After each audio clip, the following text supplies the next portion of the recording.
নমস্কার বন্ধুরা, সবাইকে স্বাগত জানাই লিটল কিচেন হাউস নন্দিতা। তা আমি আজকে আর একটা দারুণ স্বাদের রেসিপি নিয়ে চলে এসেছি। আজকে আমি করব ঝিঙে দিয়ে মুসুরির ডাল। তা যে এই ঝিঙে দিয়ে মুসুরির ডাল এই রেসিপিটা মানে রান্নাটা আমি কিভাবে করি তা আপনারা পুরো ভিডিওটা দেখতে থাকুন স্কিপ না করে। এখানে আমি 150 গ্রাম মতো মুসুরির ডাল নিয়ে সেটাকে আমি সুন্দর করে সেদ্ধ করে নিয়েছি, প্রেসারে একটা সিটি দিয়ে নিয়েছি। তারপরে ডালটা একটা বাটিতে ঢেলে পরিমাণ মতো গরম জল দিয়ে ডালের কাটা দিয়ে নিচ্ছি। তারপরে এর মধ্যে আমি এখন এই যে ভালো করে নাড়াচাড়া দিয়ে দেখুন ডালটা আমার কত সুন্দর ঘুটে গেছে। এবার এর মধ্যে আমি এখন পরিমাণ মতো হলুদ গুঁড়ো দিয়ে দিচ্ছি, পরিমাণ মতো লবণ দিয়ে দিলাম, আর দুটো চিড়ে রাখা কাঁচা লঙ্কা দিয়ে আর একটু ভালো করে নাড়াচাড়া দিয়ে কেটে রাখা টুকরো করে রাখা টমেটম কুচি দিয়ে দিলাম। টমেটম কুচি দিয়ে আর একটু আমি ভালো করে নাড়াচাড়া দিয়ে নেব।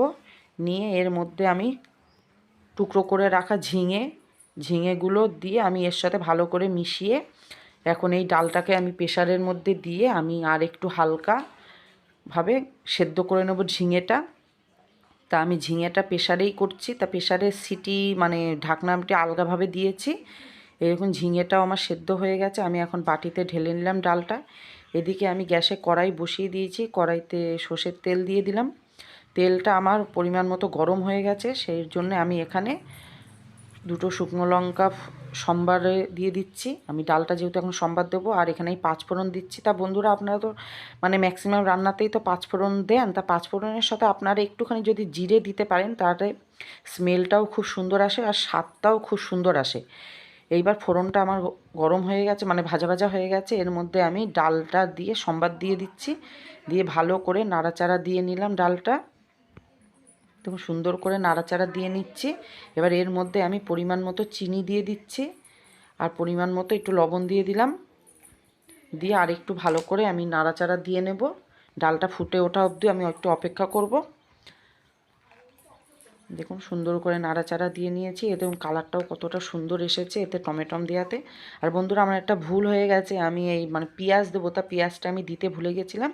তা কি করব, সেই জন্য আমি আবার ডালটা নামিয়ে রেখে আবার পেঁয়াজ কেটে পেঁয়াজটা আর একটু লাল লাল করে হালকা করে ভেজে নিলাম হলুদ গুঁড়ো দিয়ে। এই দেখুন এই সম্বার ডালটা আমি নামিয়ে নিয়েছি, নিয়ে ওদিকে পেঁয়াজটাও সুন্দর করে হালকা করে ভেজে নিয়েছি। এই দেখুন পেঁয়াজটা আমার সুন্দর করে ভাজা হয়ে গেছে। এবার আমি এই পেঁয়াজ ভাজার মধ্যে এই প্রথমে যে সম্বাদ দিয়েছিলাম সেই ডালটা আরেকবার সম্বাদ দিয়ে নিচ্ছি। তাই এখানে আমি এখন আর কোনো ফোড়ন দিইনি, যেহেতু ফোড়ন দিয়ে আমি ডালটা একবার ফুটিয়ে নিয়েছিলাম, সেই জন্যে শুধুমাত্র পেঁয়াজটা ভেজে আমি ফোড়ন দিয়ে দিচ্ছি আরেকবার। দিয়ে আর একটু ভালো করে নাড়াচাড়া দিয়ে নিলাম। তা বন্ধুরা আপনারা এইভাবেই এই ডালটা করবেন, ঝিঙে দিয়ে এই মুসুরির ডালের এই রেসিপিটা খুব সুন্দর লাগে।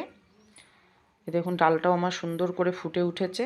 তাই ডালটা আমার হয়ে গেছে, ঝিঙে দিয়ে এই ডালটা হয়ে গেছে।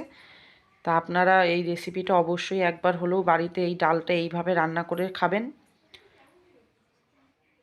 দেখবেন কতটা সুস্বাদু হয়।